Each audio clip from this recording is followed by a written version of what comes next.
आगे अपन question number 4 पे चर्चा करते हैं। ठीक है, तो क्वेश्चन नंबर जो 4 है हमें किस प्रकार से दे रखा है, ये दे रखा है एफ एक्स बराबर में cos of log x. Cos angle में कितना दे रखा है, लॉग एक्स दे रखा है। ठीक है, तो ये हमें क्या दे रखा है, कोई फंक्शन दे रखा है जिसको नाम दे दिया समीकरण नंबर 1।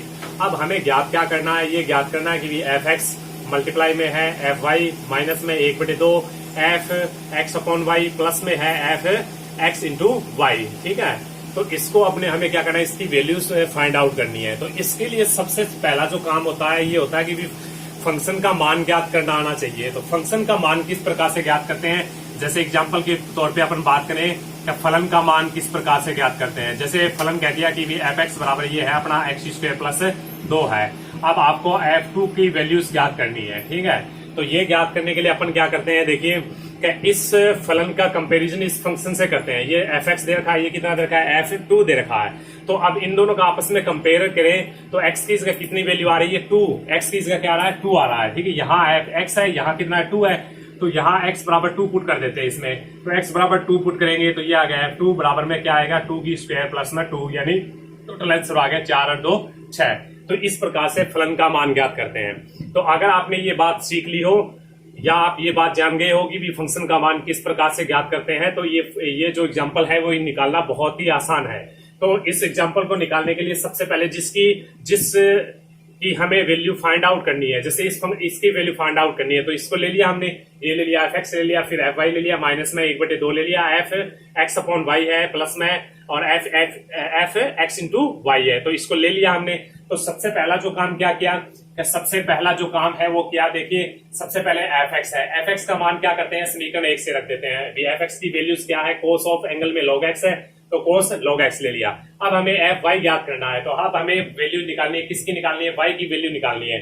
तो वाई की वैल्यू निकालने के लिए अपन क्या करते हैं, जैसे देखिए फंक्शन हमें दे रखा है, क्या दे रखा है, एफ एक्स बराबर में दे रखा है कोस लॉग ऑफ एक्स दे रखा है। ठीक है, कोस लॉग ऑफ एक्स, और हमें फाइंड आउट करना है एफ वाई, जहां जिस प्रकार से यहाँ जो दे रखा है एफ वाई, इसको फाइंड आउट करना है। तो इसको फाइंड आउट करने के लिए देखिए कि इसका और इसका कंपैरिजन करते हैं। तो इसका कंपैरिजन करें तो x बराबर कितना बनता है, y बनता है। तो यानी ये जो समीकरण नंबर जो है 1 है, इसमें x की जगह क्या रख देते हैं, y रख देते हैं। तो जैसे ही y रखेंगे तो ये बनेगा एफ वाई बराबर में ये बनेगा कोस ऑफ लॉग ऑफ क्या बनेगा, y बनेगा। तो ये फलन का मान ज्ञात हो गया। ठीक है, तो एफ वाई की जो वैल्यू है वो हमने लिख दी, cos of log of Y ले ली। ठीक है, इसी प्रकार से फिर आगे क्या है, माइनस में 1/2 है, फिर है कोस लो, फिर हमें क्या करना है, इसकी वैल्यू रखनी है, एफ एक्स अपॉन वाई की वैल्यू रखनी है।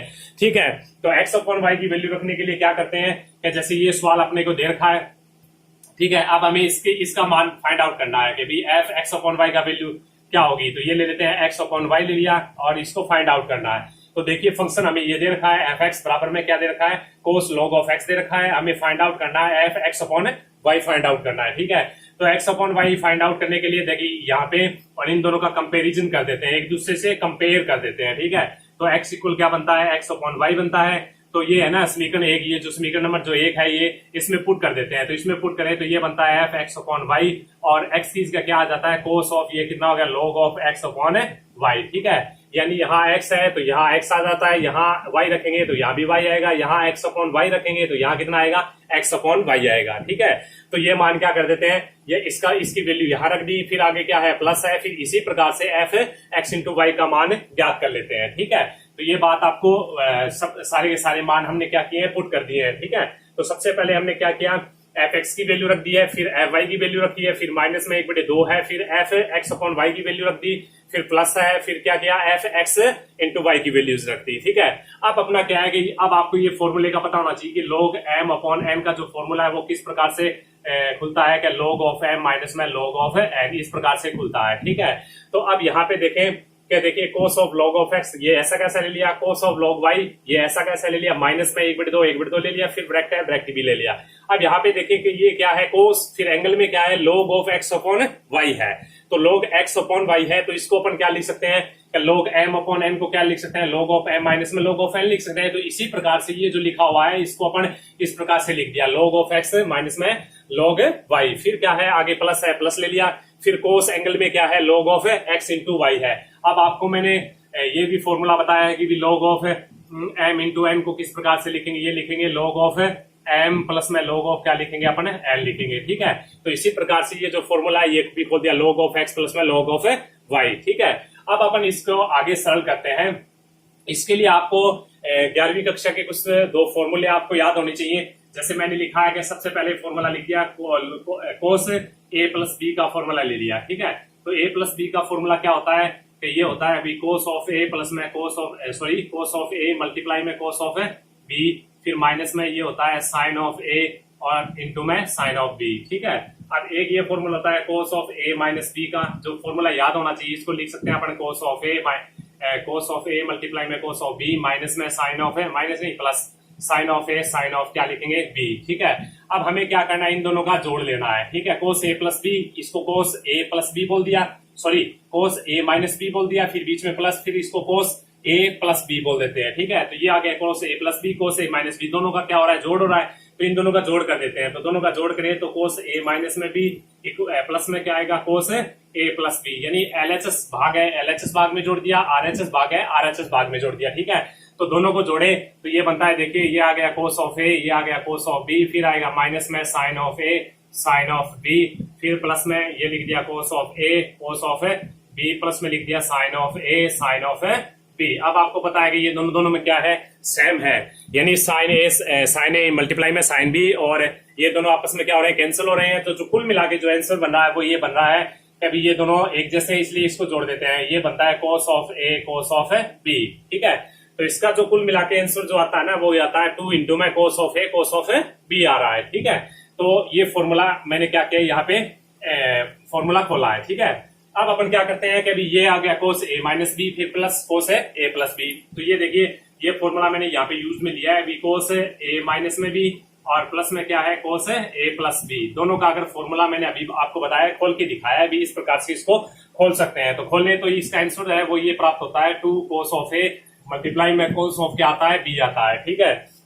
तो ये दोनों ये आंसर इसमें ये जो फॉर्मूला इसमें क्या कर दिया, अप्लाई कर दिया, ठीक है।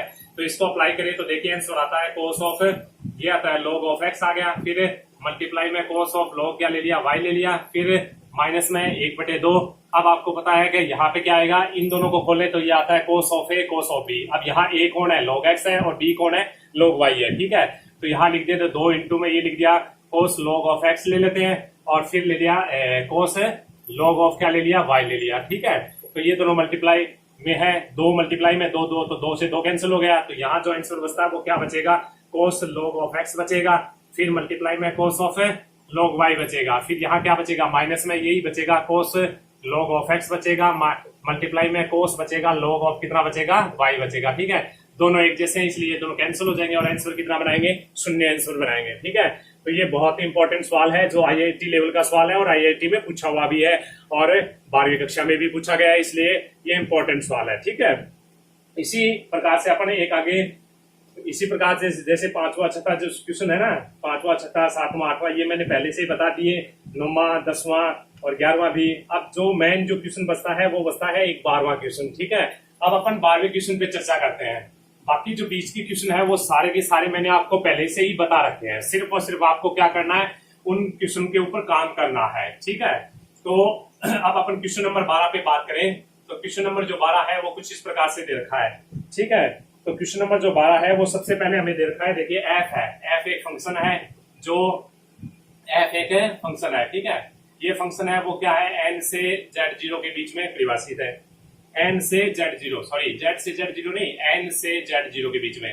और fx इक्वल में हमें दे रखा है, देखिए fx इक्वल में 2x दे रखा है, fx इक्वल में दे रखा है 2x।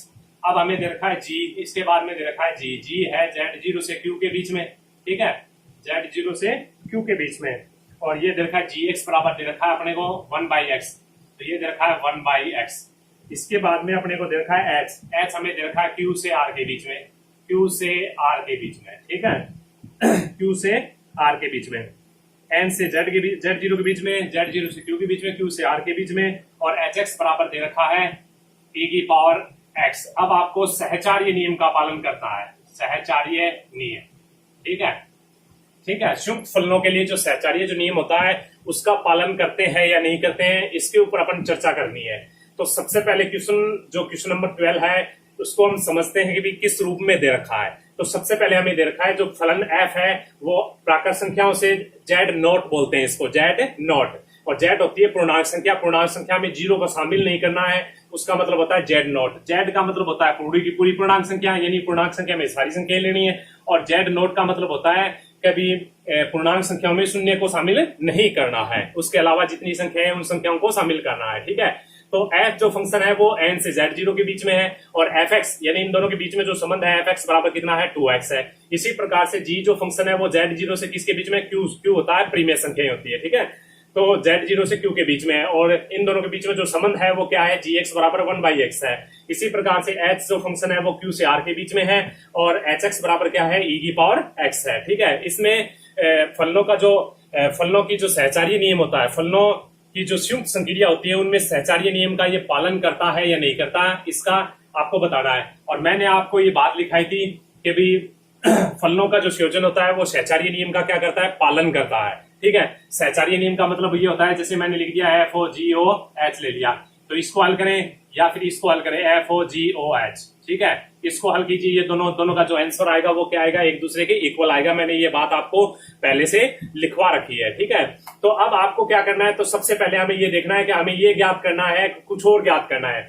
तो सबसे पहले इनका फलनों का शोधन करते हैं कि किस प्रकार से फलनों का शोधन करेंगे। अब आपको मैंने ये भी बात बता रखी है कि जैसे आपको गोफ निकालना हो तो गोफ किस प्रकार से परिभाषित होगा, कि जो आगे जो फंक्शन होता है यानी f का, तो हमें क्या लेना है, परिसर लेना है, और वो सबसेट होना चाहिए किसका, जो पीछे होता है उसका क्या लेना है, प्रांत लेना है। प्रांत किसका लेना है, g का लेना है। तो ये डेफिनेशन होनी चाहिए, तभी फलनों का क्या होता है, शोधन होता है। यानी गोफ कब निकलेगा, गोफ तभी निकलेगा जब f का परिसर सबसेट होना चाहिए g के प्रांत का। ठीक है, तो इसी बात को लेते हुए अपन क्या करते हैं कि इसमें सहचार्य नियम को देखते हैं कि ये सहचार्य नियम का पालन करेगा या नहीं करेगा। अब अपन बात करें कि f का प्रांत कौन है, n है, और f का परिसर कौन है। देखिए f का परिसर तो क्या हुआ, देखिए ये है। ठीक है, यानी z0 में मिलेगा, और g का प्रांत ये ले लेते हैं, g का प्रांत ले लेते हैं। ठीक है, तो z0 में अब अपन इसका डायग्राम बनाए, यानी मतलब इसमें फलनों का संयोजन करें तो किस प्रकार से करेंगे। देखिए कि सबसे पहले तो मैंने n ले लिया, ये ले लिया n, फिर क्या ले लिया, z0 ले लिया, ये ले लिया z0। ठीक है, तो n से z0 के बीच में कौन है, अपना f है। f का परिसर कौन है, ये है, और f का परिसर कौन है, z0 है, और g का प्रांत कौन है, कौन है, z0 है। तो f का जो परिसर है वो तो क्या है, z0 है, g का प्रांत कौन है, z0 है। तो अब अपने को पता है f का परिसर सबसेट किसका है, g के प्रांत का है। इसका मतलब इसमें क्या निकलेगा, क्या इसमें निकलेगा, गोफ निकलेगा। अब गोफ निकलेगा तो सबसे पहले गोफ निकालते हैं। कभी f ले लिया n से z0 के बीच में, अब z0 से q के बीच में कौन है, g ले लिया, तो ये ले लिया z0 से q के बीच में ले लिया हमने, g ले लिया। ठीक है, इन दोनों के बीच में कौन परिभाषित होगा, अपना इन दोनों के बीच में होगा गोफ, GOF, ये ले लिया GOF। अब आपको पता है कि GOF है वो किसके किसके बीच में परिभाषित होगा, n से q के बीच में होगा, n से q के बीच में होगा। ठीक है, अब अगर अपन बात करें गोफ को निकाल लिया, अब h की बात करें तो h क्या है, अपना q से r के बीच में है। तो आप देखिए गोफ का जो प्रांत है, गोफ का जो परिसर है वो कौन है, q है। तो गोफ का परिसर कौन है, अपना q है। ठीक है, और g का प्रांत कौन है, अपना h है। तो यानी q सबसेट किसका है, ये इसका प्रांत रहा। यानी गोफ का तो परिसर चाहिए और h का क्या चाहिए, प्रांत चाहिए। तो जो q क्या है, दोनों सेम हो रहे हैं, एक दूसरे के सबसेट होते हैं। इसके अंदर अपना परिभाषित करते हैं। देखिए n, ये तो n ले लिया हमने, ये n है, फिर हमने ये क्या लिया है, q लिया है, फिर हमने ये क्या ले लिया, r ले लिया। ठीक है, तो n से q के बीच में, n से q के बीच में कौन है, GOF है, गोफ है। ठीक है, तो ये हो गया GOF हो गया। अब देखिए q से r के बीच में देखें, तो q से r के बीच में कौन है, अपना h है, ये h ले लिया। तो इन दोनों के बीच में कौन परिभाषित होगा, HOGOF परिभाषित होगा। ठीक है, तो हमें क्या ज्ञात करना है, HOGOF ज्ञात करना है। ठीक है, अब हमें क्या करना है कि HOGOF ज्ञात करना है। तो ये ज्ञात करना है HOGOF, और GOF पहले से जुड़ा हुआ है, पहले से है, तो इसको ब्रैकेट में लिख दिया। तो अब हमें ये ज्ञात करना है। ठीक है, तो HOGOF ज्ञात करना है। ठीक है, तो HOGF ज्ञात करते हैं अपन। मैंने आपको बता दिया है कि भी HOGOF है ना, यो n से r के बीच में परिभाषित होगा। ये किसके बीच में परिभाषित होगा, n से r के बीच में परिभाषित होगा। ठीक है, तो अब अपन ले लेते हैं HOGOF ले लेते हैं। सबसे पहले अपन लेते हैं HOGOF। ठीक है, जो वो n से r के बीच में क्या होगा, परिभाषित होगा। ठीक है, अब अपन अपने को क्या करना है, HOGOF। अब आपको पता है HOGOF ये होता है फलनों का संयोजन हो रहा है यहाँ पे। अब अपने को ये देखना है कि HOGOF अगर इसको इस प्रकार से ले तो क्या ये परिभाषित है, तो ये परिभाषित है। इसके लिए अपन क्या लेते हैं कि सबसे पहले हमने ले लिया HOG ले लेते हैं। तो ठीक है, सबसे पहले अपन बात करते हैं कि भी एच ओ जी की बात करें तो जी का तो क्या चाहिए, प्रीसर चाहिए। तो जी का प्रीसर कौन बनता है, क्यू बनता है, ठीक है। और एच का क्या चाहिए, प्रांत चाहिए। तो एच का प्रांत, ये एच का प्रांत सबसेट है, तो एच ओ जी निकल रहा है अपना। तो एच ओ जी है, यानी एच ओ जी, एच ओ जी, एच ओ और जी, जो एच ओ जी बनेगा क्यू से जेड जीरो के बीच में, एच ओ जी।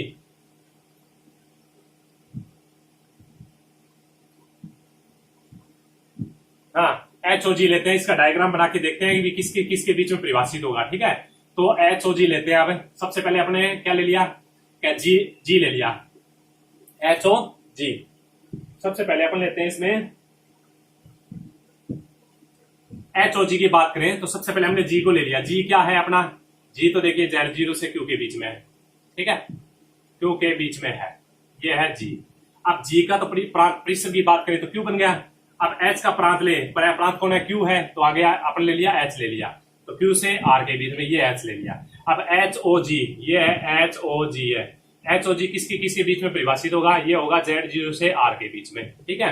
अब हमें इसके ऊपर चर्चा लेनी है। अब हमें एफ का जिक्र करना है। एफ कौन है अपना, एफ है एन से जेड के बीच में, तो एफ से जेड जीरो के बीच में। अब देखिए एफ से जेड जीरो के बीच में, तो सबसे पहले किसको लेना पड़ेगा, देखिए इसका तो प्रीसर बन रहा है, इसका प्रीसर बन रहा है, इसका मतलब एफ पहले लेना है। तो एफ तो पहले ले लिया मैंने, ये तो एन ले लिया, ये क्या ले लिया हमने, जेड जीरो ले लिया, ठीक है। तो ये तो ले लिया हमने क्या, एफ ले लिया। फिर जेड जीरो से आर के बीच में कौन है, जेड जीरो से आर के बीच में एच ओ जी है, तो ये ले लिया एच ओ जी ले लिया, जेड से आर के बीच में, ठीक है। अब अपन इसको डिफाइन करें तो किस प्रकार से करेंगे, तो इसको सबसे पहले लिखेंगे, कौन है अपना एच ओ जी लिखेंगे, फिर क्या लिखेंगे, ओ एफ लिखेंगे, ये ओ एफ हो गया। तो एच ओ जी ओ एफ, ठीक है, वो एन से आर के बीच में बन रहा है, एन से आर के बीच में, ठीक है।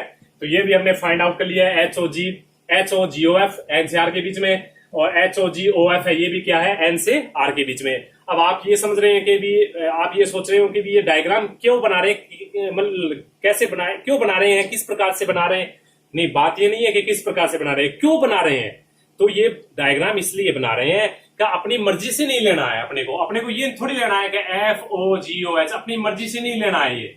ये परिभाषित होगा तभी तो हम लेंगे। यहाँ पे सबसे पहले मैंने ये बात को चेक किया है कि एच ओ जी ओ एफ परिभाषित है या नहीं, या परिभाषित है तो कौन से समुच्चय के बीच में है, तो एन से आर के बीच में। इसी प्रकार से इस डायग्राम के द्वारा मैंने ये समझा है कि अभी एच ओ जी, ये जो है ना एच ओ जी ओ एफ, तो ये किसके बीच में परिभाषित है, एन से आर के बीच में परिभाषित है। ये बात मैंने इन डायग्राम के द्वारा समझाई है आपको, ठीक है।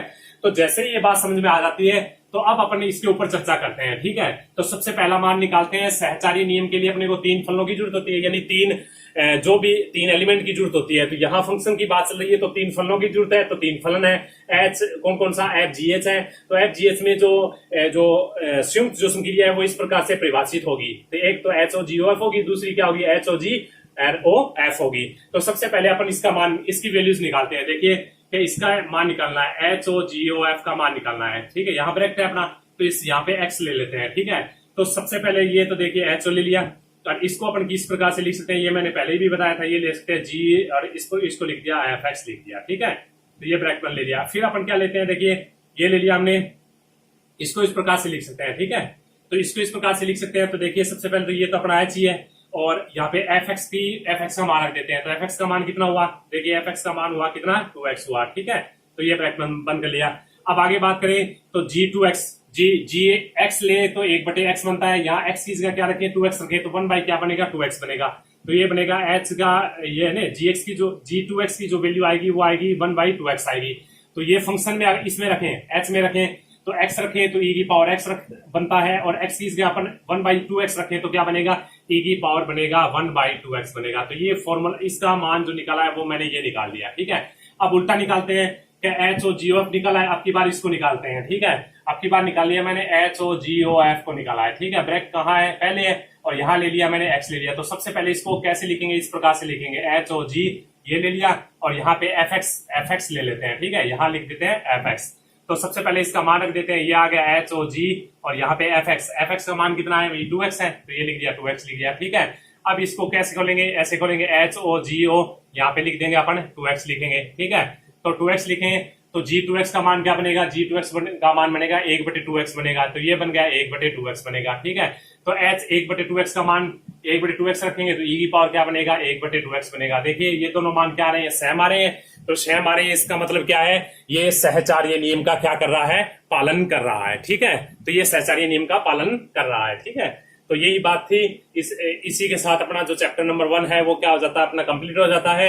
और बाकी जो क्वेश्चंस जो बचे हैं वो आप निकाल के देख लेना। कोई दिक्कत में कोई किसी क्वेश्चन में कोई प्रॉब्लम हो तो मेरे को बता देना, भी मैं आपको बता दूंगा। ठीक है, अब कल अपन चर्चा करेंगे क्वेश्चन चैप्टर नंबर 2 पे बात करेंगे। ओके, धन्यवाद।